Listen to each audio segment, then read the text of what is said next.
మీరు మాకు పంచాయతీ కట్టవలసిన నిధులు అనేవి మీ దగ్గర నుంచి 24 lakhs వస్తుంది. అయితే మేమేం చెప్పామంటే అమ్మ అదే నేను అంటుంది అంతే, మీ దగ్గర నుంచి వస్తుంది కాబట్టి మీరు అకౌంట్ డిడక్ట్ చేయండి అమ్మా, మరుక్షణం నేను తీర్మానం చేసేస్తాను. అది వర్క్ అనేది మీరు చేయాలి, మీరు చేయాలి, ఎవరు చేయాలి.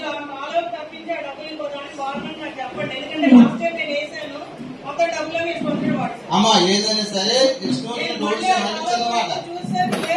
మేము ఒక మాట అమ్మా, మీరు ఏదైతే ఫండింగ్ కట్టారో దాంతో పాటు మా గ్రామ పంచాయతీ చుట్టూ ఏదో ట్యాక్స్ రూపంలో వచ్చిన ఫండింగ్ అంతా కూడా కొన్ని ఇంపార్టెన్స్ డ్రైన్స్ కూడా మేము ఎక్కడ కూడా డివైడ్ చేసి వేరే పెన్షన్ సైడ్ మనకు పెట్టలేదు. అమ్మా చెప్పండి.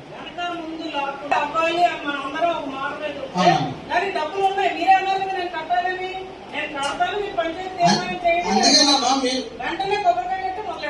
నేను అంటుంది, మీరు అలాగే 24 lakhs కట్టాలి కాబట్టి ఇప్పుడు కూడా మీరు ఏ రోజైనా సార్ మీరు కట్టకపోయినా అమ్మ మీరు కట్టలేదని ఎప్పుడు మీకు ఫోన్ చేయలేదు. అందుకే మేమేమంటానంటే రిక్వెస్ట్, మీరు జీపీలో పేమెంట్ ఇంక్లూడ్ చేయండి, మరక్షణం మీకు తీర్మానం చేసిస్తానని ఈవాటి గారికి ఇంచుమించు 4-5 సార్లు చెప్పుకుంటారు. ఏమా